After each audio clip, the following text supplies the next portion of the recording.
Madame, Monsieur, bonsoir et bienvenue. Le groupe parlementaire PDCI-RDA demande une nouvelle révision de la liste électorale pour cette année 2025. Nous en parlons dans un instant. Et juste après, nous observerons donc la sortie officielle, c'est acté, du Burkina, Mali, Niger, de la CEDEAO. Et nous aurons à décrypter le communiqué de la CEDEAO à cet effet. En seconde partie, nous parlerons de la pénurie de sang. Le CNTS donc lance un appel aux donneurs, principalement au plus. Et pour terminer, nous irons donc en pays BT pour observer l'écriture BT, héritage et avenir à l'ère du numérique. Merci d'être avec nous pour cette émission. Le Grand Talk démarre maintenant.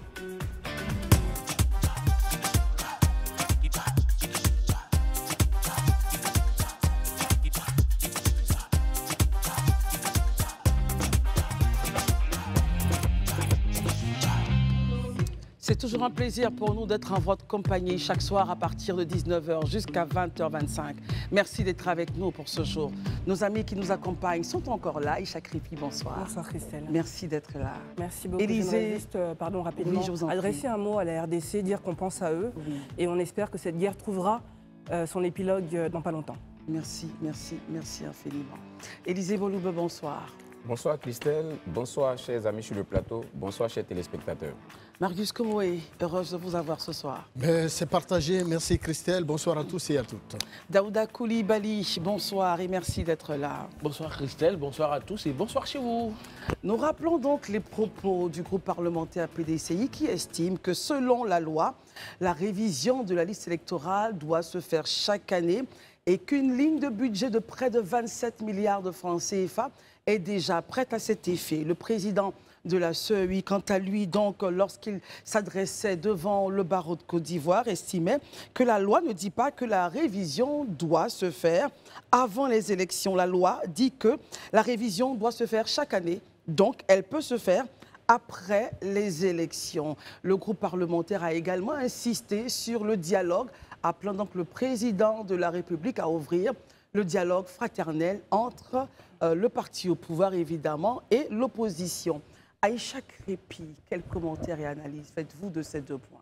Premier commentaire, la loi, l'application de la loi, on doit s'en soucier à chaque moment, en fait, d'une vie citoyenne, pas seulement quand il y a une élection qui arrive. Je dis ça pourquoi? Parce qu'effectivement, la CEI a l'obligation, dans son code électoral en tout cas, de mettre à jour annuellement la révision de la liste électorale, justement. Par contre, ce n'est pas la première fois. C'est-à-dire que ça fait 5 fois depuis 2010, si je ne me trompe pas, pardon, il n'y a eu que 5 révisions depuis 2010 de cette fameuse liste électorale. Donc, je pense qu'il aurait fallu s'en soucier peut-être avant, mais on comprend tout à fait qu'il y a une élection qui arrive. Quand je vois le chiffre aussi, qui est de 943 157 nouveaux inscrits, au dernier recensement, donc en fin d'année 2024, je me dis qu'il est très faible quand même par rapport à ce qu'on avait espéré. Les nouveaux majeurs. Voilà, les nouveaux majeurs. Bon, je rentre là-dedans aussi parce que je me suis inscrite pour la première fois moi-même. Quels sont les indicateurs solides qui nous disent qu'on a vraiment besoin absolument de cette révision-là avant, puisque le président de la CEI nous dit qu'elle peut être aussi faite après. Alors, quels sont les vrais indicateurs, puisqu'il n'y a pas... Même si la loi le dit, il faut chercher, selon vous, d'autres indicateurs. 900 000 personnes, pour moi, ce n'est pas assez significatif du fait qu'il y ait une vraie demande à ce niveau-là. Okay. Donc, on a besoin de preuves, tout simplement. Peut-être un référendum également pour sonder la population. Si personne ne vient s'inscrire, effectivement, c'est un peu du gaspillage de l'argent public. Mais est-ce le vrai problème? Moi, je me demande si le problème, et d'ailleurs, ça a été dit par le PDCI via son groupe parlementaire, est-ce que ce n'est pas la composition même, en fait, de la CEI, qui, dont l'opposition parle, hein, pas que le PDCI parle depuis quelque temps. La composition semble être le vrai problème, en fait. Malheureusement, je vais être un peu cru peut-être, mais je veux dire, la justice n'est pas la politique. La politique n'est pas toujours juste. On a vu en France, Macron a une majorité au Sénat qui est de droite. On a vu Donald Trump qui a remporté avec une majorité écrasante la Chambre des représentants. Je veux dire, il faut jongler avec ça aussi. Donc, effectivement, il faut un équilibrage. C'est le sens même d'une élection transparente, en fait, l'équilibrage de ceux qui contrôlent cette élection-là. Mais il faut s'en occuper avant. Je veux dire, un travail de député, et je suis ravie qu'on ait enfin des propositions de loi concrètes, mais le député ne travaille pas que à une certaine période. Ils travaillent toute l'année, ils ne travaillent pas que dans l'hémicycle en fait. Ok, C'est un bien. travail aussi d'influence. Et il faut draguer en fait l'électorat, il faut draguer les autres députés, il faut draguer le parti au pouvoir. Très bien. Tout simplement.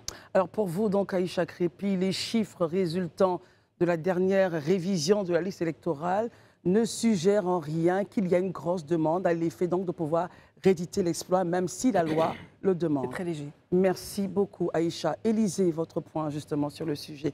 Quel commentaire vous en faites? OK. Vraiment, Christelle, si vous me permettez, je voudrais ce soir qu'on fasse un peu de pédagogie. Allez-y, C'est je vous en important. Je pense prie. que les Ivoiriens ont besoin de savoir beaucoup de choses. Déjà, hein, je vais dire, la demande de l'opposition, à savoir qu'il y ait une révision de la liste électorale en cette année 2025, est une demande légitime. Il faut le dire au regard de l'article 6 du Code électoral, qui est stipulé comme suit. La liste électorale est un document administratif sur lequel sont inscrits l'ensemble des électeurs. Elle est permanente et publique. La liste électorale est tenue à jour annuellement par la commission chargée des élections pour tenir compte des mutations intervenues dans le corps électoral. Donc, le fait que l'opposition réclame donc une révision de la liste électorale en 2025 est une demande légale et légitime. Maintenant, la réponse donnée par le président de la CEI, à savoir que cette révision peut être faite après loi ne dit pas après quand, la présidentielle, est aussi légale et légitime. Comment cela, Parce- Élisée? Puisque quand vous venez de lire, on vient de lire l'article 6 qui fonde en fait la demande ou qui fonde un peu la grief de l'opposition. Mais cet article 6 là, il est clair. À aucun moment dans cet article 6, on vous donne une période. À aucun moment dans cet article 6 là, on vous donne un mois. À aucun moment dans cet article là, on vous donne, je vais dire, une date. Ça veut dire Comme par exemple, oui. la Constitution, la date de l'élection présidentielle Elle est est connue. constitutionnelle, elle est connue. C'est-à-dire même jusqu'en 2030, on sait déjà à quelle date en 2030 on va faire les élections présidentielles. Mais ici, là, ce n'est pas le cas. Donc quand le président de la CEI vous dit que oui, la révision, c'est annuel, c'est d'accord, mais ça peut se faire après la présidentielle, c'est quelque chose qui est légitime. Parce qu'au regard de ce même article 6 qu'on vient de lire, ne nous dit pas que cette révision doit être faite maintenant. Mais allons plus loin, parce que j'ai dit que je veux vraiment qu'on fasse de la pédagogie. Vous voyez, je tiens en main ici un chronogramme. C'est un chronogramme, je précise à l'endroit des Ivoiriens, Oui. dont disposent tous les partis politiques. Parce que pour que moi je l'ai, ça veut dire que les partis Il politiques est disponible, l'ont. bien sûr. Il est disponible. Voilà ce que ce chronogramme-là vous dit. Et quand vous allez en finir ce chronogramme, on va tous voir si effectivement il y a possibilité ou non de faire une révision à cette période indiquée, c'est-à-dire avant les élections. Très bien, allons-y. Prenez par exemple, premier, affichage de la liste électorale provisoire.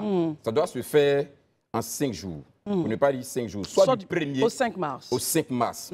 Le contentieux de la liste électorale s'ouvre du 6 mars au 14 avril 2025. La réception des réclamations doit durer 15 jours, donc ça part du 6 au 20 mars 2025. L'affichage des réclamations reçues doit durer 3 jours, soit du 21 Au au 23. 23 mars 2025. La réception des observations sur les réclamations, 5 jours, soit du 24 au 28 mars 2025. La délibération et proposition des décisions des commissions électorales locales, validation des propositions de cette décision-là, des commissions électorales locales par les commissaires centraux, et l'affichage, parce que ça aussi c'est important de le dire, l'affichage des décisions validées. On a ça 7 dure jours. 7 jours, soit du 29 mars Au 4. au 4 avril. La phase judiciaire, elle prend 8 jours. Elle dure donc du 5 au 14 avril 2025. Donc 3 jours pour la saisine et 5 jours pour l'office de justice, de juge. Pardon. La transmission et la prise en compte des décisions, 45 jours, soit du 15 avril au 31 mai 2025. L'arrêt de la liste électorale définitive. 45 jours. L'arrêt de la liste électorale définitive. 16, oui, le lundi Voilà, 16 juin. le lundi 16 juin 16 juin. 2025. C'est la transmission qui dure 45 45 jours. jours. La remise de la liste électorale sous format numérique aux partis politiques, mardi 24 juin 2025. Collecte des parrainages, parce que ça aussi c'est ce que beaucoup ne savent pas. Depuis l'élection de 2020, on a maintenant les parrainages. Le parrainage, pour ceux qui ne le sauraient pas, c'est un peu comme une élection bis. Parce que le parrainage, c'est un ensemble de voix que tu dois avoir, de ceux qui sont sur la liste électorale, tu dois avoir au moins 1% des L'électorat. votants qui sont sur la liste Tout à fait, électorale tout à qui fait. doivent accompagner ton dossier au niveau de la CEI et au niveau du Conseil constitutionnel. Donc c'est comme un vote bis. Parce que si tu n'es pas sur la liste électorale, ça veut dire que tu ne peux pas accorder ton parrainage. Tout à fait. Il faut que tu sois sur la liste électorale. Mais pour que tu sois sur la liste électorale, il faut que tout ce processus Et cela dure 2 mois, selon cela dure 2 le mois. programme Donc, de la CEI. arrêt Très de la bien. liste électorale définie lundi 16. Remise de la liste électorale sous format numérique aux partis politiques 24 juin. Collecte des parrainages en vue du dépôt des dossiers de candidature 2 mois. du 25 juin au 26 août, dernier délai de dépôt des dossiers de candidature. Période de dépôt des dossiers de candidature, 1 mois, soit du 26 juillet au 26 août. Durée de campagne, 14 jours, 10 octobre au 23 octobre. Et la date du premier tour d'élection, samedi 25 octobre. Élysée, à la lecture de cela. C'est ce que je dis quand on finit de lire ça. Moi, je vais poser bien la question. On met la révision de la liste électorale 2025 où dans ça?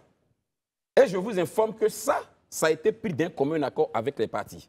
Politique. Mais moi, je vous dis, je suis citoyen lambda. Je ne suis pas compétiteur politique. J'ai ce document, vous l'avez lu. Vous et moi, on n'a pas eu dans la même source. Comment on a fait pour l'avoir? Ils ont ça, ils ont ce document. Donc, quand je finis de sortir ce chronogramme à l'endroit de tous les Ivoiriens, mais qu'on me dise, dans ce chronogramme-là, à quel endroit on place une révision de liste électorale pour 2025, si on veut tenir les délais? Alors, parce que c'est justement par anticipation.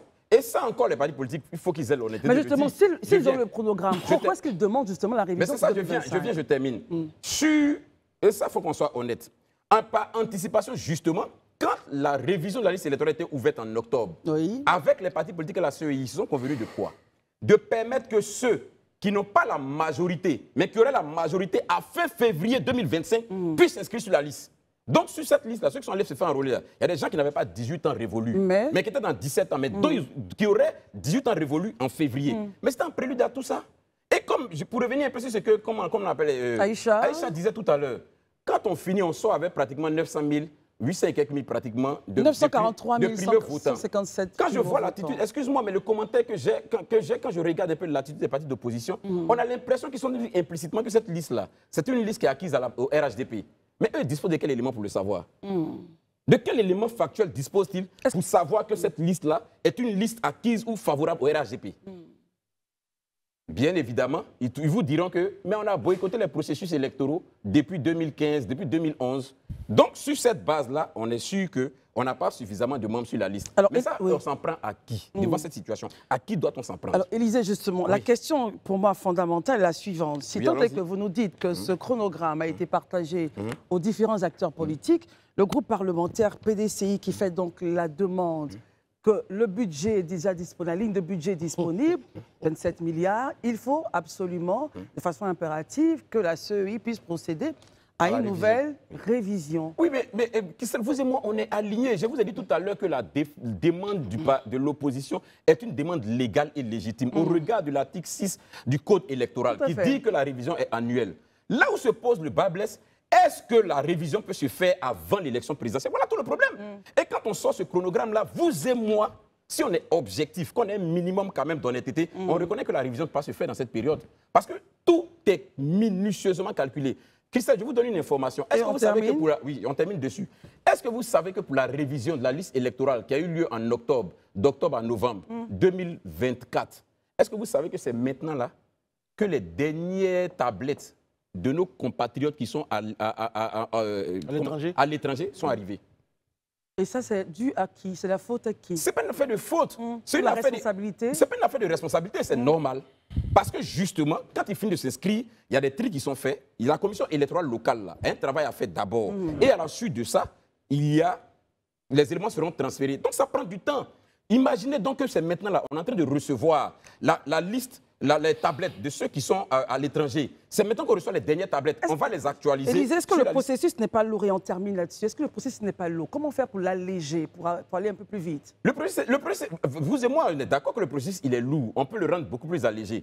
Mais comme je le dis toujours, la CEI et tout ce processus-là, c'est l'émanation des accords politiques. Donc les acteurs politiques-là, ils sont victimes de leur propre turpitude. Donc ils n'ont qu'à s'en prendre à eux-mêmes. Vraiment qu'on laisse les Ivoiriens tranquilles, qu'on laisse les citoyens lambda tranquilles. Il ne faut pas qu'on les amène dans des bagarres où finalement on ne maîtrise pas les tenants et les aboutissants. Écoutons Marius Como. Alors Marius Como, selon le chronogramme et les dates importantes ici données élues par Élysée, il serait quasiment impossible de procéder à une autre révision de la liste électorale en 2025. Non, avant la présidentielle. Avant la présidentielle, avant la présidentielle. Et la présidentielle, c'est octobre. Hein, et on sait qu'après octobre, il reste pratiquement... Novembre et décembre. Novembre et décembre pour la fin de l'année. Quels commentaires et analyses vous en faites, Marius Como?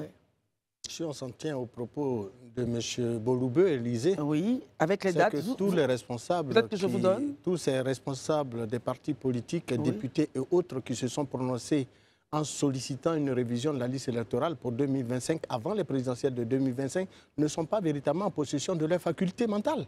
Pourquoi, Marius Mais bien sûr, c'est dur, ça. si on s'en tient à ces propos, que dit la loi en matière de révision de la liste électorale en Côte d'Ivoire? La loi est très claire. La loi dit chaque année, il faut réviser la liste électorale. On est des intellectuels. Mais même quand on n'a pas été à l'école loin, le minimum doit être quand même compris. Cette tentative j'allais dire procrastination, de vouloir emberlificoter la pensée des Ivoiriens en tordant le cou aux réalités, en tordant le cou au droit, moi je dis que ça m'exaspère. Pourquoi? Il faut faire une révision des listes électorales chaque année. C'est ce que dit la même CEI dans ce pays a fait une révision de la liste électorale en juin 2020 pour une élection qui devrait avoir lieu en octobre 2020. On n'a pas crié haro sur tous les toits. Si nous sommes en 2025, l'élection c'est en octobre 2025. Tout à fait. Nous sommes en janvier, début d'année. Les partis de l'opposition disent qu'il faut appeler à une révision de la liste électorale. Mieux, ce n'est pas de l'argent qu'on va aller chercher encore. La loi, le budget relatif à cette organisation de cette liste électorale, de la révision de la liste électorale, a été voté par les députés, approuvé par le Sénat. Donc l'argent est déjà disponible sur les comptes parce que quand on vote un budget, c'est pour que justement ce budget serve à ce pourquoi ça a été voté. On accorde des budgets à des départements ministériels, mais ces départements ministériels usent de ces budgets pour faire le travail pour lequel le gouvernement est au service du peuple. Dans le cas de la CEI, quand le président de la CEI dit qu'il ne peut pas organiser de révision, la révision ne doit pas se faire selon la loi. La loi et ne que dit lui, pas il peut quand. le faire après. Non, il dit la loi ne dit pas quand exactement. La loi Ça, ne dit pas si c'est avant cette ou après. Réaction. C'est cette procrastination justement de la vision des choses qui nous met mal à l'aise. Parce que ce que la loi lui demande, lui qui est si brillant magistrat, et nous le reconnaissons devant l'Éternel, mais nous lui disons qu'il n'a pas à nous dire ça. La loi ne lui dit pas de le faire avant, après. Que pensez-vous de cela, La révision de la liste électorale, mais bien sûr, même ni avant, mais la logique intellectuelle voudrait qu'une institution qui est en charge l'organisation d'une élection fasse la révision de la liste électorale. Quand vous parliez, je vous ai écouté. Quand monsieur, je vous le dis de façon claire, la logique intellectuelle voudrait que la révision de la liste électorale qui doit servir à une élection se fasse avant et non pas après. Maintenant, quand vous organisez une révision de la liste électorale après, c'est à quelle fin? Et pourtant, ce pourquoi l'institution même qui existe a été justement créée par décret pour organiser des élections apaisées, crédibles, équitables. Oui. Mais si vous voulez une élection apaisée, il faut prendre en compte les préoccupations exprimées par les partis d'opposition qui auront des candidats à cette élection. Très bien, Marius. Cela nous évitera justement un certain nombre de choses. Moi, j'aimerais bien avoir votre avis justement sur toutes les dates qui ont été lues, sur le chronogramme donné justement par l'institution CEI. Quand on vous dit du 1er mars jusqu'au samedi 25, enfin jusqu'au premier tour, on a un agenda assez complet. Comment est-ce que vous réagissez justement à ce chronogramme-là? Moi, je vais vous surprendre. Marius, ça, c'est un chronogramme. Oui. C'est juste un agenda. Mais l'agenda peut être actualisé en fonction justement des demandes et des besoins exprimés. Qui sont ceux qui sont les acteurs qui doivent aller à cette élection? C'est bien les partis politiques et leurs candidats. Mais s'ils disent qu'ils ont encore l'assurance qu'une multitude de leurs membres, Aïcha le disait tantôt, il n'y a aucune preuve qui atteste que des Ivoiriens sont dans l'attente d'être inscrits sur la liste électorale. Mais moi, je vais la surprendre. Parce que ce qu'elle ignore, c'est que de 2000 à 2024, nous avons recensé plus d'1 600 000 Ivoiriens nouvellement inscrits sur la liste électorale. De quoi, 2000? Non, je dis de 2000. En 2000, la liste électorale comptait 5 400 000 inscrits. Et ce chiffre est passé à 7 millions en 2023. Oui. Et en 2024, nous avons recensé 1,6 million de nouveaux électeurs qui ont été enregistrés. En 2024, tout dernièrement, la dernière révision de la liste électorale, on a recensé plus de 900 000 Ivoiriens. Qui est-ce qui vous dit qu'en 2025, on n'aura pas encore près de 500 000 Ivoiriens ou voire même 1 million d'Ivoiriens qui vont s'inscrire? Donc, si les gens disent, parce que nous savons que dans tous les partis politiques, beaucoup d'Ivoiriens qui avaient d'ailleurs sollicité des documents administratifs, extraits d'acte de naissance, certificat de nationalité, de tous les bords politiques, n'ont pas pu s'inscrire parce qu'ils n'ont pas eu les documents à temps.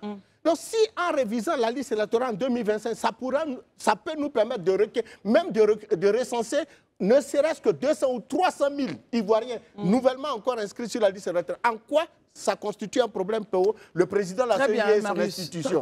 Étant entendu que ce n'est pas eux qui payent, c'est nos taxes, nos impôts qui payent. Oui. Ça ne vient pas de leur poche.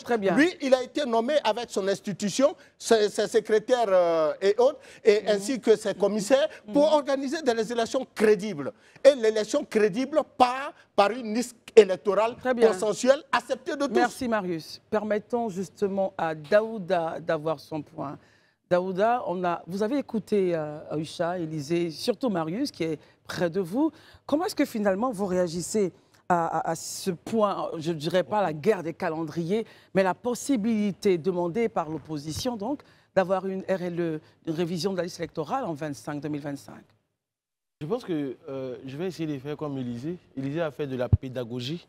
Moi, je vais faire de l'andragogie. Parce qu'il faut apprendre aussi aux grandes personnes. Il faut mieux expliquer les choses aux grandes personnes pour qu'ils puissent mieux comprendre. Vous voyez, souvent, une fois, quand on utilise la pédagogie, ça ne passe pas. Parce que c'est adapté aux enfants. Alors, sur votre point, Daouda. De base, la révision de la liste électorale devrait avoir lieu en juillet 2024. Pour qui se rappelle, c'est à la suite d'un plaidoyer de l'opposition ivoirienne en Côte d'Ivoire qui a demandé au président de la CEI de reporter cette date-là. Ils ont prétexté le fait qu'on serait en vacances scolaires, tout et tout. Donc finalement, ceux qui doivent s'inscrire ne sont pas là, ils ne sont pas présents. Donc finalement, la révision de la liste électorale a été reportée en octobre. Maintenant, que dit la loi? Parce que tout le monde parle de loi, de loi, de loi. Comment est-ce que vous la comprenez, je vais faire cette loi, justement? Voici la Constitution, le code électoral. Oui. Il est là. La loi dit que la liste électorale doit être révisée annuellement pour tenir compte des mutations intervenues dans le corps électoral. Parce que le mot qu'il faut pouvoir retenir, c'est pour tenir compte des mutations intervenues dans le corps électoral. Et ça veut dire quoi, mutation intervenue? Parce qu'il y a des changements. Il y a des gens, par exemple, qui ont perdu le droit de vote. Il y a des gens qui ont eu 18 ans. Il y a beaucoup de choses. Donc, à chaque année, il faut pouvoir faire cette révision de la liste électorale. La loi ne dit aucunement, la loi n'est pas liée à la révision de la liste électorale pour des élections. Parce que si on s'en tient au propos de Maresco Moué qui dit, et comme le dit la loi, il faut faire la révision de la liste électorale chaque année. Quand on finit l'élection présidentielle, l'année qui suit, il n'y a pas d'élection. N'est-ce pas? Il n'y a pas d'élection. Et donc, comme il n'y a pas d'élection, quand il n'y a pas d'élection, personne ne parle. Personne ne se plaint. On devrait la faire ou pas, même s'il n'y a pas d'élection? On devrait la faire. Et c'est ce que Élisée a dit. C'est ce qui est normal. Parce qu'au même moment qu'on reproche des choses à quelqu'un, nous aussi, il y a des choses à nous reprocher. Donc, c'est pour dire aux uns et aux autres que la loi n'est pas liée à la révision, n'est pas liée à l'élection. Ça, c'est la première des choses. Tout à l'heure, Marius a dit qu'en 2020, il y a eu une révision de la liste électorale en juillet et juin. Mais il est important de rappeler à Marius parce qu'il faut situer les faits dans leur contexte. C'est ça qui est important. En 2019, il n'y a pas eu de révision de la liste électorale. Parce qu'à la vérité, quand on veut être honnête, M.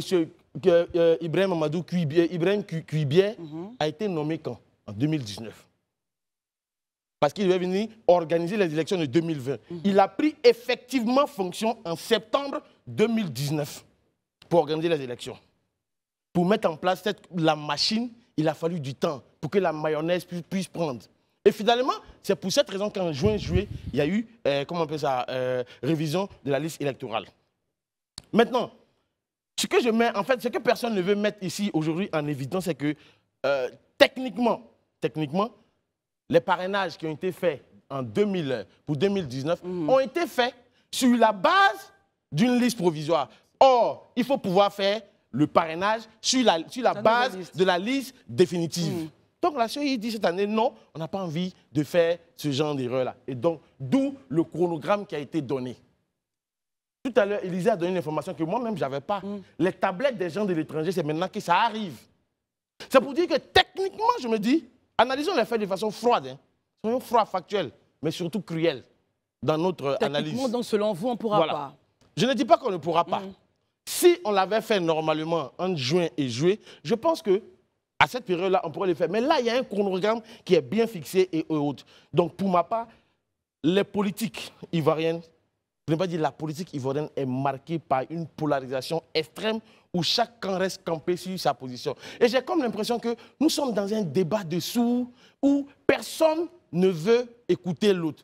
J'ai comme l'impression que ce que le président de la CEI dit, personne ne veut l'entendre. Mais eux, ils veulent que lui, il les entende. Moi, je pense qu'il est important que chacun, à un moment donné, ait l'écoute active pour écouter l'autre. Parce que tous les points ici s'entendent. Et oui. pour parler comme certaines personnes en la matière, quand on regarde ce chronogramme, techniquement, il est impossible de tenir une révision de risque électoral. Avec votre permission, Elisabeth demandé la parole avant vous. Il finit et vous l'avez. Élisée, vous n'étiez pas très en accord avec les propos de Marius Komoro. Non, je veux juste rappeler à Marius, parce que très souvent, dans son verbatim, j'attends très souvent, nous qui sommes intellectuels, je veux juste lui rappeler que l'article 6 du Code électoral a été écrit par des intellectuels. Et l'article 6 est très clair. Donc, ce n'est pas des bouviers ou des vendeurs, je ne sais pas de quoi, qui ont écrit ce code électoral-là. C'est des intellectuels. Et ces intellectuels qui ont écrit le code électoral ont dit à l'article 6 que la liste électorale est un document administratif sur lequel sont inscrits l'ensemble des électeurs. Elle est permanente et publique. La liste électorale est tenue à jour annuellement par la commission chargée des élections pour tenir compte, comme il a dit, des mutations intervenues dans le code électoral. C'est des intellectuels qui y l'ont écrit. Et à aucun moment, ces intellectuels-là, à aucun moment, n'ont fixé de date. À aucun moment, ces intellectuels-là n'ont fixé de période. Je tiens à lui rappeler ça d'abord, d'un premier temps. Maintenant, s'il me convainc, s'il a la preuve que ce n'est pas les intellectuels qui ont écrit, peut-être peut la sortir. On va sortir du débat. Oui, on ne va pas tergiverser dessus. On va pas tergiverser dessus. Moi, je veux, vous voyez, le droit là, le droit, ce n'est pas pour des gens qui sont dans l'émotion. C'est-à-dire? Parce que si vous êtes dans l'émotion, vous ne pouvez pas comprendre le droit. Et puis, les articles de droit là ne nous demandent pas des interprétations. Ils demandent juste d'être appliqués. L'article 6 ici, du Code électoral, je pose la question, à quel moment, dans cet article-là, on nous fixe une période? Et il a dit tout à l'heure, il a dit, mais on a donné un budget. Mais en entame de mes propos, j'ai été très clair. La demande de l'opposition qu'il y ait une révision de la liste électorale est une demande légale et légitime. Vous l'avez dit. Maintenant, faire la révision avant la période, avant les élections présidentielles, c'est là le problème, justement. C'est là le problème. Mais ce problème-là, pour le contourner, il a dû avoir une rencontre entre les partis politiques et la commission électorale indépendante avant la révision qui a eu lieu d'octobre à novembre 2024. Et justement, en prélude à ça, vu que c'était compliqué qu'on puisse faire une révision en 2025, il a été convenu d'accord parti. Et ça, je mets quiconque au défi de me dire que c'est faux. D'accord parti, qu'on allait permettre à des nouveaux majeurs qui n'ont même pas encore 18 ans, c'est-à-dire qui n'ont même pas encore la majorité, mais dont la majorité adviendrait en fin février 2025, de pouvoir déjà s'inscrire par anticipation. De sorte que quand on arrive à fin février, ceux qui ont 18 ans soient pris en compte sur la liste électorale. Ça a été dit par quoi parti? Je veux bien que les partis politiques viennent me dire que ce que je suis en train de dire est faux. Donc c'était en prélude à ça parce que justement on allait être dans un chronogramme coincé. Je termine avec cette dernière partie. Moi, je vais poser une question. À supposer, je suis d'accord, nous tous on s'attend, on va sur la base de la révision de la liste électorale maintenant. Si d'aventure ce chronogramme est chamboulé et que suite à la révision de la liste électorale, on n'arrive pas à tenir les échéances 2025, qu'est-ce qu'on fait? Qu'est-ce qu'on fait? Proposez-moi un schéma. J'attends bien que ces opposants et que toutes ces personnes qui veulent nous proposer un schéma. Parce que c'est très facile de dire faisons une révision. On vous a donné un chronogramme. Si vous avez la possibilité, en regardant ce chronogramme, vous avez déjà validé d'ailleurs, donc vous avez connaissance depuis. Si vous trouvez qu'on doit faire une révision de la liste électorale, allons sur cette base-là, allons dans la politique fission, allons sur cette base, on a fait la révision, et puis on n'a pas tenu le délai. C'est-à-dire qu'on ne peut pas faire les élections en octobre 2025. Vous savez dans quoi on va? Vous savez dans quoi on va? On n'y est pas encore. Ah d'accord. Je n'ose même pas imaginer ça parce qu'on sera dans quelque chose qu'on ne pourra même pas qualifier après. Écoutons Marius si on termine sur ce sujet pour aller à l'AES. Alors, vraiment, en écoutant cette monstration... démonstration. Hein. Non, cette monstration qu'essaie de nous faire partager, donc, mon cher Élisée, me laisse encore dubitatif. Je vais être très réaliste et très clair. La liste électorale, au regard des tests du code électoral, doit être prête pour l'élection présidentielle 3 mois avant le scrutin. Au plus tard. Au plus tard. Peu importe. 3 mois avant les élections. Après vient le contentieux duquel naîtra justement la liste définitive. Nous l'avons fait en 2020, à 4 mois d'une élection présidentielle. C'est-à-dire du 10 juin au 24 juin, nous avions eu des élections 4 mois après, c'est-à-dire en octobre. Nous sommes en janvier en 2025. La loi fait obligation à une institution qui en charge l'organisation d'une élection. Écoutons-nous. Mais ne nous disons pas, il y a un agenda déjà, mais l'agenda, c'est les humains qui l'ont fait. Donc, selon vous, il faut changer l'agenda. Mais cet agenda doit être revu, vu qu'il y a une sollicitation des partis politiques de l'opposition qui iront à l'élection. Très bien. Mais c'est tout simple, c'est pas compliqué. Maintenant, toute cette gymnastique, toute cette procrastination pour nous démontrer que ce n'est pas faisable, j'ai dit non, il faut arrêter. Très bien. Merci beaucoup, messieurs. On a eu vos points de vue sur ce sujet. Non, on est obligé d'aller. Oui, je suis d'accord. On est obligé de je vais peut-être revenir. Non, vous n'allez pas revenir. Non, je vais expliquer. Ça n'a rien à voir avec une réponse à Marius. Ce n'est pas une réponse à Marius. Je pense que c'est quand même un élément qui est important pour les Ivoiriens. Oui. Parce que très souvent, on en parle. Est-ce que vous pouvez permettre au moins qu'on donne la composition de la commission électorale indépendante? Non, attendez. Ça va permettre de résoudre. Mais non, c'est pas Marius, s'il vous plaît, je vous en prie. Non, c'est important. Ça permet de comprendre beaucoup de choses. Pardon, Christelle. Je pense.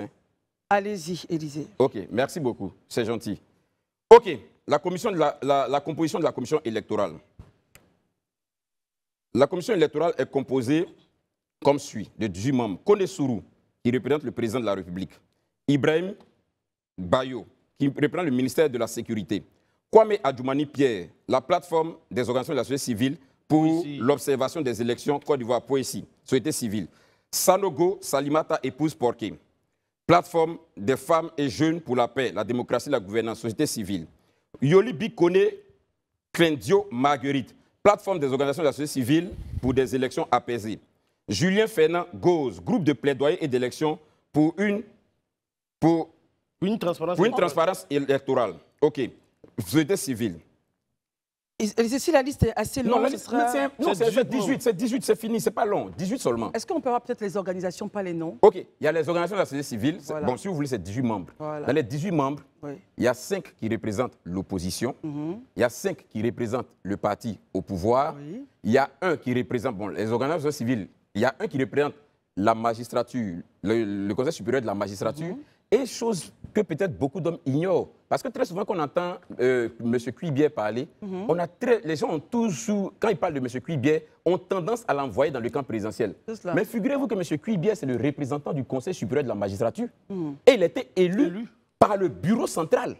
C'est quand il y a eu l'élection du bureau central qu'il était élu président de la CEI. Cette précision, mais c'est important parce que celui qui représente le président de la République, puisque chaque fois qu'il parle, on a l'impression, on entend dans les discours de plusieurs personnes, que c'est un vendu, que c'est un acheté du pouvoir, que c'est un envoyé du pouvoir. Mais M. Cuibier, il était désigné par le Conseil supérieur de la magistrature pour venir à la CEI. C'est le représentant du Conseil supérieur de la magistrature. Et c'est le bureau central de la CEI qui a voté M. Cuibier président. Et c'est le décret qui était signé par le président, ce qui est normal d'ailleurs, puisque tous ceux qui sont élevés en dignité ici sont signés par un décret. Donc ça, c'est important quand même qu'on le rappelle, pour que les gens comprennent qu'à un moment donné, on peut peut-être pas aimer la tête de l'individu, mais il faut prendre la peine quand même de s'écouter. Comme Daouda l'a dit, ça, je suis vraiment attaché à ça. Si on prend un minimum d'instant pour essayer de s'écouter, de regarder un tant soit peu ce qui est dit, on comprendra au final qu'on jette l'anathème sur des gens inutilement, sans fondement. Et ça, c'est important quand même de le dire. Est-ce que le point, c'était jeter l'anathème sur le président de l'institution ou le point de la révision de la liste électorale? Très rapidement. On va continuer avec le sujet. Je vais prendre Aïcha. Je ne veux pas être très longue. Je voulais juste revenir sur ce que M. Komoué a dit. Je le rejoins dans le point où, effectivement, le calendrier peut être modifiable, puisque la révision de la liste électorale est décidée par décret. Donc il peut être modifiable, je ne vois pas le problème. Effectivement, on révise une liste électorale par rapport à une élection. Ça, il n'y a pas besoin de l'expliquer par A plus B. Dernière chose, juste pour rebondir à ce que Élisée vient de dire, en fait, le groupe parlementaire du PDCI récemment, je crois que c'était le 20 janvier, en a parlé justement quand il proposait une révision de la liste électorale, une révision du code électoral, pardon. Il disait que justement, la société civile a parfois des personnes qui sont proches du pouvoir. Donc c'est peut-être là le problème. Je ne dis pas que c'est vrai, je ne dis pas que c'est faux, je dis que ce sont les revendications d'une partie de l'opposition. Très bien. Voilà. Très bien, on termine avec vous, Daouda. Très rapidement, je pense que le point d'Élysée s'entend. Pourquoi est-ce que ça s'entend? Parce que tout à l'heure, vous avez posé la question de savoir est-ce que c'est pour jeter l'anathème. Oui. Parce qu'à la vérité, depuis le début du processus électoral, de la révision de la liste électorale, mais certains partis en Côte d'Ivoire n'ont cessé de jeter le discrédit sur la CEI, pour faire de la CEI le problème. Moi, je le dis à qui veut l'entendre, la CEI, forcément, n'est pas le problème. Parce que j'aime prendre en exemple l'élection de cette dame-là à Cocody, Mme Yasmina Ounye, qui compte vents et marées, a dit non à Feu Henri Konan Bédié pour dire je serai candidate. Mais elle a surveillé le processus électoral jusqu'à aller battre Afoussata Bama Lamine. C'est pour dire aux gens qui était ministre de la communication en son temps. Mais il est important de dire aux gens, ce n'est pas la CEI centrale qu'on vote. Hein. Ce n'est pas la CEI centrale qu'on vote. Là où on vote, là, c'est dans les bureaux de vote dans les différentes régions. À Bouna, à Valare, à Tabou, partout. Donc c'est là-bas que les gens doivent, au lieu de s'apaisantir sur la question de dire oui, il faut qu'il y ait révision, il faut qu'il y ait révision. Non, ce n'est pas ça le problème. Il faut qu'aujourd'hui, les partis d'opposition, aujourd'hui, dans leur grande majorité, puissent aller investir toutes les régions de Côte d'Ivoire. Pour vous, c'est ça le débat? Pour moi, c'est ça le débat. Parce qu'aujourd'hui, si tu arrives à investir le débat, à investir le terrain, à avoir des observateurs dans le bureau de vote, mais personne ne pourra te voler ta victoire de bout en bout jusqu'à arriver à la CEI centrale. Mais si tu n'es pas sur le terrain, quel que soit le nombre de personnes qui vont venir sur la liste, même si c'est 10 millions de personnes qui ont été ajoutées sur la liste électorale, mais puisque tu n'es pas sur le terrain pour vérifier comment on vote, mais ne sois pas surpris du résultat. C'est de ça qu'il s'agit. Donc que les gens arrêtent de porter le discrédit. Parce que depuis 2010, où la CEI a été créée, chaque fois que le discrédit a été porté sur la CEI, on a assisté à une crise pré- ou post-électorale. On n'en veut pas.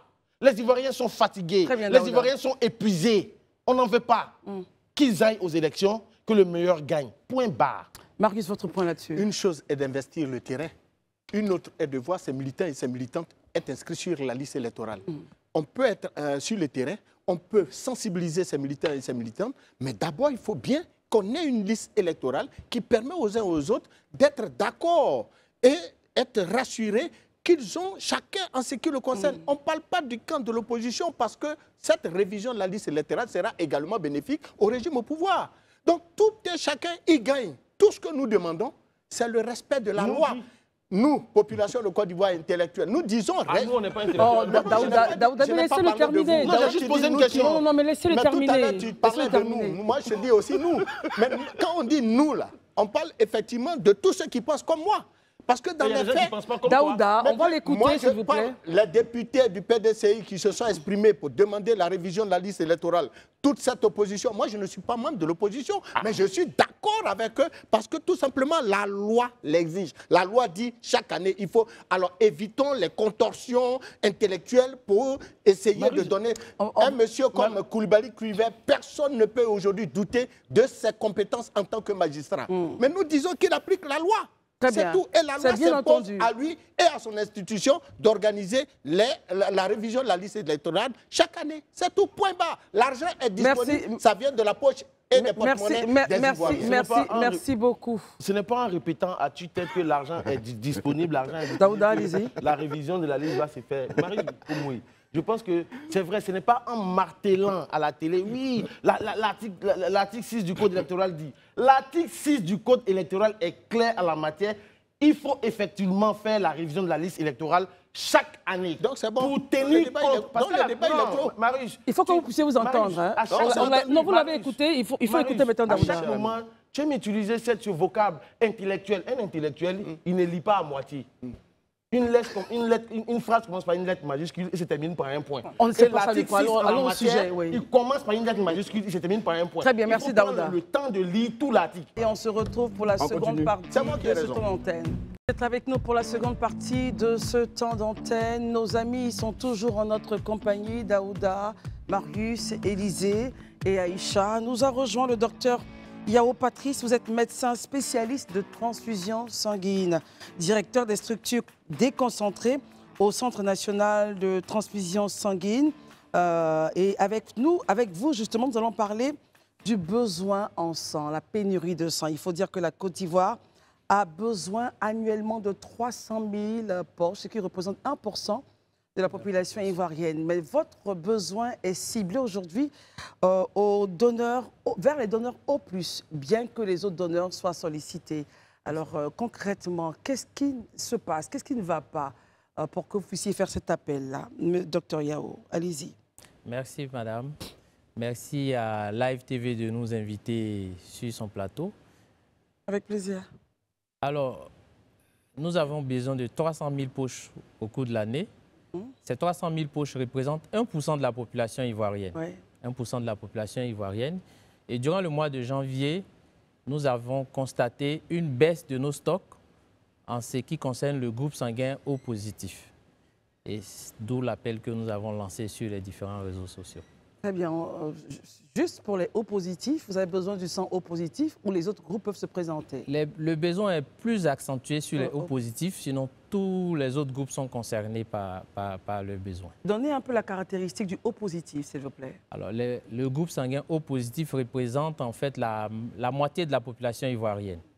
Voilà. Et donc, cette moitié de la population ivoirienne est représentée au niveau de nos hôpitaux, malheureusement, et représentée également au niveau de nos donneurs de sang.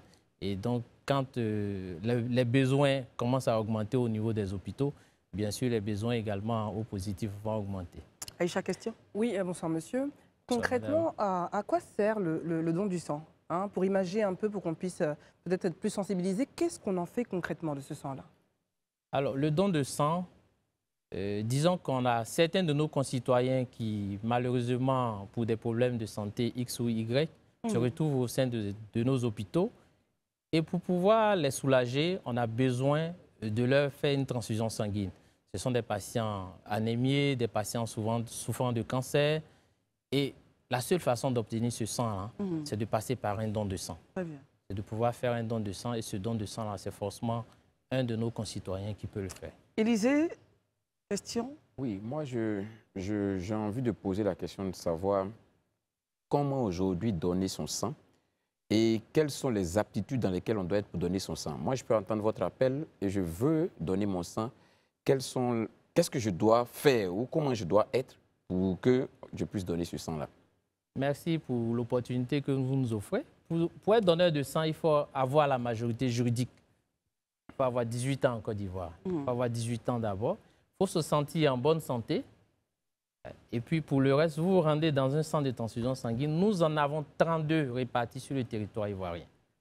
Au niveau d'Abidjan, nous en avons plusieurs également.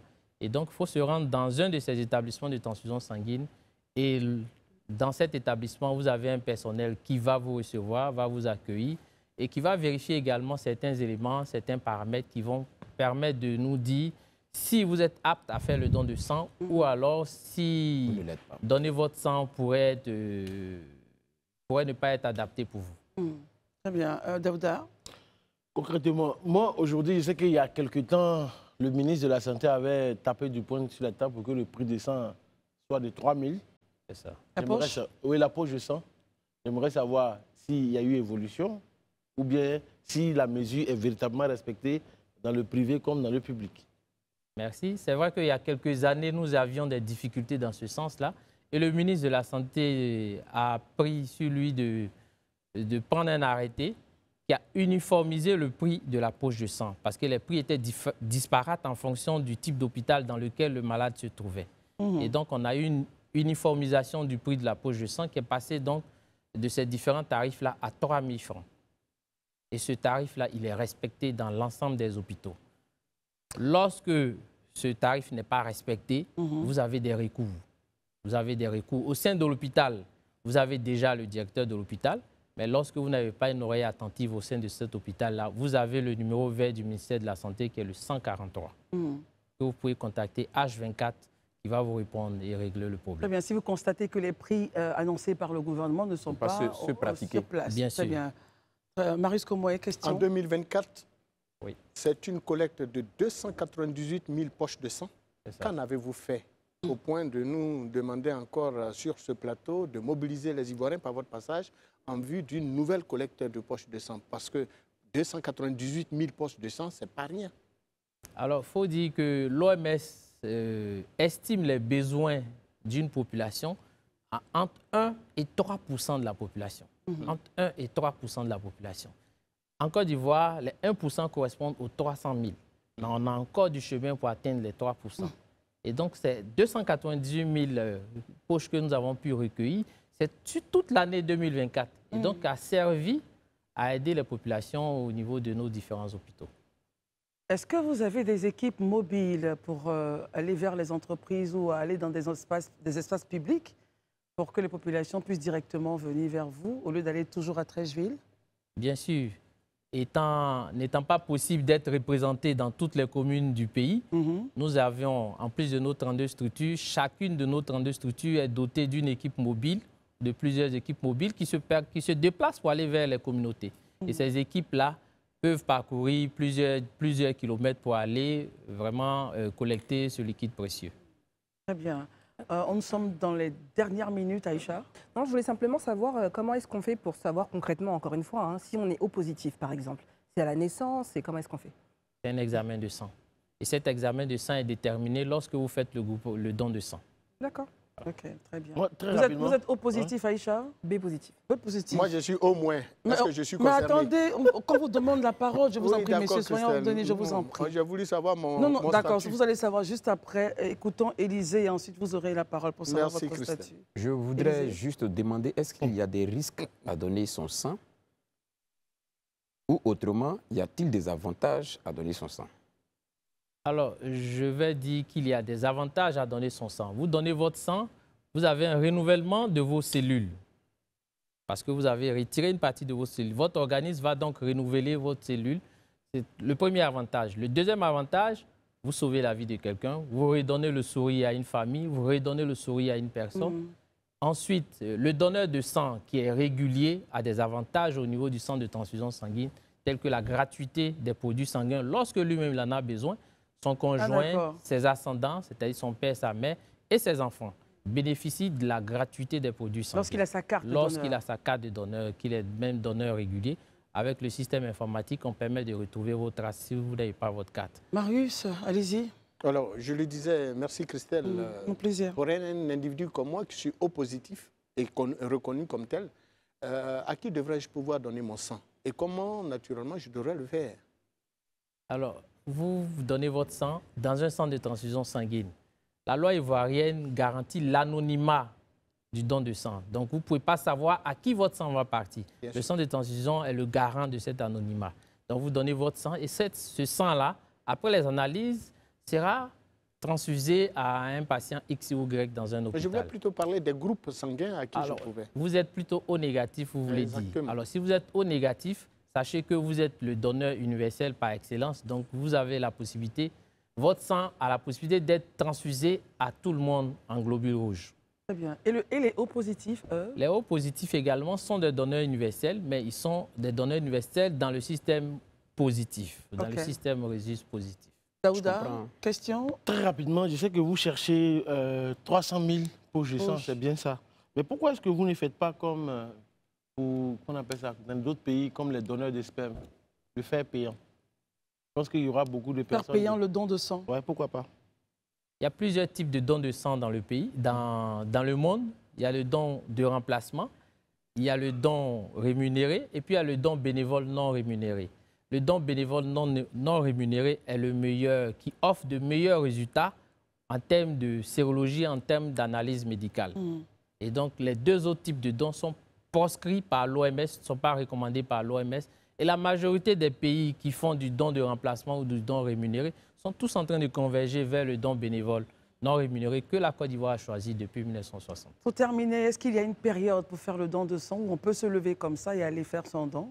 Vous pouvez venir fréquenter nos sites à tout moment. Lorsque vous avez fait un don, vous avez 2 mois pour pouvoir renouveler ce don. Très bien. Voilà, vous avez 2 mois pour pouvoir renouveler. Est-ce qu'il y a des collectivités qui pourraient vous contacter et dire on a besoin de votre équipe mobile dans telle ou telle région? Est-ce que c'est possible? Bien sûr. Bien sûr, ils peuvent contacter le siège ou contacter nos différents numéros, contacter nos différentes plateformes WhatsApp et Facebook. Et à travers ces personnes-là, on pourra donc organiser des collectes de sang. Votre plateforme WhatsApp, elle a quel numéro pour ceux qui nous regardent? Alors, vous pourrez prendre le 2 x 07 40 53 29. On va reprendre le numéro? 2 x 07 40 53 29. Et on revient pour dire, si un citoyen part quelque part et on lui dit que la poche de sang coûte 15 000, quel numéro du ministère il pourrait donc appeler? Le 143. 143 pour dénoncer. Vous pouvez appeler nos numéros WhatsApp comme appeler directement le 143. Très bien. Si vous aviez un dernier mot? Appeler la population massivement à rejoindre les centres de transfusion sanguine pour que personne ne perde la vie par le manque de sang. Merci, merci, en espérant que la population puisse réagir. Et je pense que ceux qui, sur ce plateau qui sont oppositifs, on ira donner notre sang. Merci d'être venu, docteur Yao. Patrice, vous êtes médecin spécialiste de transfusion sanguine. Merci beaucoup. Merci. Alors, juste après lui, pour terminer cette émission, nous allons parler de graphique, mais principalement de graphique BT, l'écriture BT, héritage et avenir à l'ère du numérique. Et moi, j'ai quelque chose à vous présenter. C'est un petit peu lourd, mais on va y aller. Alors, je vous présente ça, je ne comprends pas, je ne sais pas trop ce qui est écrit là-dessus, mais assurément que notre invité Adam Yao nous donnera un peu plus d'informations. Bonsoir, monsieur Adam Yao, vous allez bien? Bonsoir. Et vous mettez en exergue, en tout cas dans ce que vous faites, l'écriture BT, donc ethnie de l'ouest de notre pays, la Côte d'Ivoire, héritage et avenir à l'ère du numérique. Déjà, est-ce que vous pouvez lire ce que vous avez, ce qui est inscrit là? Qu'est-ce que c'est? Alors, merci de me recevoir sur votre Notre plateau. plaisir, très cher. Alors, pour répondre à votre question, c'est un travail qui a été réalisé à partir des caractères de l'écriture BT. OK. Alors, ce tableau met en exergue la puissance visuelle de ces caractères BT pour véhiculer un message fort. En l'occurrence, ici, le message, c'est la charité. Donc, c'est un message qui est véhiculé en utilisant le caractère BT pour véhiculer ce message. Quand vous dites le caractère BT, c'est Oui. l'écriture? L'écriture BT, OK. oui. Donc, tout ça, ça veut dire la charité. Oui, ça veut dire la charité en écriture BT. Et alors, bon, est-ce que, bon, chez les Égyptiens, on appelle les hiéroglyphes. Les hiéroglyphes, Comment c'est ça. on l'appelle chez vous, les BT? Alors, l'écriture. l'écriture BT est un syllabais OK, composé de 449 caractères. OK. Donc, pour mieux comprendre le syllabais, c'est-à-dire que chaque caractère de cette écriture représente un son. Donc, le son, en l'occurrence, ici, est tiré de la langue BT. Donc, cette écriture a été inventée en 1956 par l'artiste visionnaire Frédéric Boulou-Boisbré pour transmettre, pour transcrire la mémoire de son peuple, pour la conserver. Et donc, ce sont des idéogrammes, si vous voulez. Idéogramme. Idéogrammes. Très bien. Oui, oui. Et comment on dit la charité, donc, en BT? Alors, la charité en BT, je ne saurais vous le dire. Ah, vous êtes BT Oui. ou pas? Non, je ne suis pas BT. Bon, vous êtes de quelle ethnie alors? Alors, je suis Sénoufo. Bon. Ça, c'est quand même bizarre. C'est vrai que vous êtes Sénoufo Daouda, mais vous n'avez pas la parole en réalité. Ouais, ben, c'est bizarre. Vous êtes Sénoufo. Le rappel je sais. à l'autre. Vous êtes Sénoufo et vous faites un travail sur l'héritage de l'écriture BT. Pourquoi? Alors, Boulou-Boisbré, l'artiste Boulou-Boisbré, lorsqu'il crée son caractère, il veut la rendre universelle. Il veut l'étendre à l'Afrique de l'Ouest pour conserver la mémoire de l'Afrique de l'Ouest. Okay. Alors, pour moi, en tant qu'Ivoirien, déjà, je pense que c'est naturel pour moi de m'intéresser à ce travail-là. En tant qu'artiste, enseignant-chercheur à l'Université de Bondoukou, en m'intéressant oui. à la problématique des langues, la préservation des langues africaines, alors je commence à m'intéresser à cette écriture parce que je trouve que c'est une écriture riche de savoir et donc pour moi c'est tout à fait normal que je m'intéresse à cette Très bien. écriture. Aïcha, question. Non, je suis ravie. Vos commentaires. Ayoka. Vous Monsieur. êtes BT, très cher. J'ai du sang BT qui Du coule sang en moi BT, et j'en suis d'accord. très fière d'ailleurs. Mais merci d'avoir dit je suis ivoirien avant tout. Merci, merci pour ça. Est-ce que vous travaillez sur d'autres, à part le BT, d'autres dialectes ou d'autres groupes, Oui. notamment sur l'écriture? Parce qu'il me semble que les locuteurs ne savent pas toujours écrire en fait. Donc est-ce qu'on travaille aussi, pardon, il y a deux questions, sur l'apprentissage de l'écriture? Alors dans le projet dans lequel nous travaillons, nous avons pour but de créer un manuel d'apprentissage de cette écriture. Okay. Le but, c'est de vraiment transmettre ce savoir-faire à la génération future. Et donc, nous travaillons pour répondre à votre question. À part le BT, je m'intéresse à tout ce qui est symbole graphique dans les langues de Côte d'Ivoire. C'est-à-dire qu'on part du nord au sud de la Côte d'Ivoire, on part avec les symboles bogolans, les symboles kenté. Je m'intéresse à tous ces symboles. Mais particulièrement pour l'occasion, pour cette exposition qui sera organisée à partir de demain à l'Institut français. L'objet principal, c'est l'écriture BT à l'ère héritage et avenir à l'ère du numérique. Oui. Élisée? Ok, moi, à dire vrai, hein, j'ai écouté l'artiste. Je veux juste faire un petit commentaire. Allez-y. Voilà, je veux juste le féliciter franchement, et lui dit que peut-être que lui-même ne l'imagine pas, mais c'est un symbole fort, sa présence sur ce plateau ce soir. Comment Et ce cela? qu'il est en train de nous dire, il vous a dit qu'il est xénophobe, Oui. il vous a dit qu'il étudie des symboles BT. Et nous qui sommes fortement attachés à la cohésion sociale, nous pensons que c'est un modèle, c'est un exemple qu'il faut promouvoir. Et c'est pourquoi je dis que c'est un symbole fort sur ce plateau ce soir. Et le fait qu'il soit venu ici, je crois qu'au-delà de juste parler d'une activité qu'il est venu annoncer, il vient d'imprimer dans le cœur des Ivoiriens un message fort, ce message de cohésion-là, qui doit aller au-delà des appartenances ethniques et des tribus. En tout cas, merci beaucoup. Et puis, je serai votre premier avocat pour défendre où vous pouvez l'écriture BT. Merci. Daouda, question ou commentaire? Moi, je suis un peu embêté. Encore? Pourquoi? Je suis embêté parce que il travaille sur l'écriture BT. Oui. Il ne comprend pas BT lui-même. Donc, finalement, c'est lui qui travaille sur l'écriture BT. Il fait un travail de recherche, en fait. Bon, j'avoue que j'aurais été plus à l'aise, par exemple, si à partir de cette écriture BT, il parlait le BT. Je l'ai plus à l'aise parce que vous avez parlé de combien de caractères? 449. Ah, vraiment? 449 Je pense que à ce rythme, on va tous s'arrêter à l'alphabet. L'alphabet française, en fait. Mais bon, je pense que sincèrement, c'est ce qui m'a un peu embêté. Oui. Mais sincèrement, au-delà de celui qui vous a inspiré, personnellement, est-ce qu'après l'écriture BT, il y a d'autres cultures que vous visez? Parce que c'est qu'il y a d'autres écritures aussi qui existent encore. Effectivement. Il en parlait tout à l'heure. Oui, effectivement. À côté de l'écriture BT, je travaille déjà sur d'autres écritures africaines. Africaine, pas ivoirienne? Africaine et ivoirienne également. Lesquelles, par exemple? Par exemple, il y a une écriture qu'on appelle l'écriture Kokamba. De quel peuple? Elle provient du peuple baoulé. Ok, Kokamba. Kokamba, oui. Okay. Donc, les promoteurs de cette écriture-là, ayant vu le travail que je fais avec l'écriture BT, m'ont approché pour que je puisse donner mon expertise par rapport à cette écriture, en vue de la valoriser également sur le digital. Ok, d'accord, très bien. Marius, comment je vous vois écouter notre ami Adam Yao avec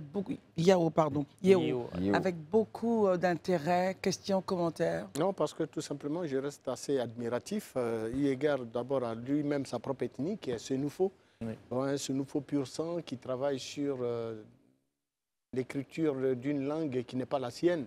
Il faut le faire. Et ça, c'est l'esprit de recherche. L'esprit donc de l'intellectuel pur et dur qui voudrait naturellement valoriser, comme lui-même il a dit, eh bien, cette forme d'écriture qui est d'ailleurs du reste méconnue par le peuple même BT en grande majorité, sinon la nouvelle génération de jeunes BT.